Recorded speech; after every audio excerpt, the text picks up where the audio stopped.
Silas Marner, The Weaver of Raveloe, by George Eliot. Recording by Stephen Green. Chapter 1. In the days when the spinning wheels hummed busily in the farmhouses, and even great ladies, clothed in silk and thread lace, had their toy spinning wheels of polished oak, there might be seen in districts far away among the lanes, or deep in the bosom of the hills, certain pallid undersized men, who by the side of the brawny country folk looked like the remnants of a disinherited race. The shepherd's dog barked fiercely when one of these alien-looking men appeared on the upland, dark against the early winter sunset.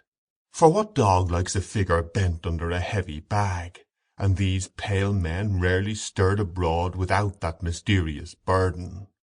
The shepherd himself, though he had good reason to believe that the bag held nothing but flaxen thread, or else the long rolls of strong linen spun from that thread, was not quite sure that this trade of weaving, indispensable though it was, could be carried on entirely without the help of the evil one. In that far-off time superstition clung easily round every person or thing that was at all unwonted, or even intermittent and occasional merely, like the visits of the pedlar or the knife-grinder. No one knew where wandering men had their homes or their origin, and how was a man to be explained unless you at least knew somebody who knew his father and mother?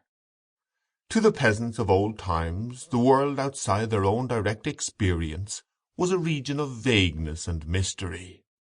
To their untravelled thoughts a state of wandering was a conception as dim as the winter life of the swallows that came back with the spring, and even a settler, if he came from distant parts, hardly ever ceased to be viewed with a remnant of distrust, which would have prevented any surprise if a long course of inoffensive conduct on his part had ended in the commission of a crime.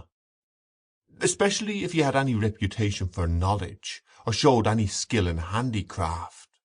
All cleverness, whether in the rapid use of that difficult instrument, the tongue, or in some other art unfamiliar to villagers, was in itself suspicious.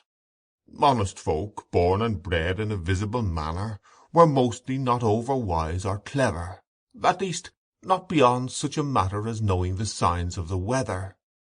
And the process by which rapidity and dexterity of any kind were acquired was so wholly hidden that they partook of the nature of conjuring.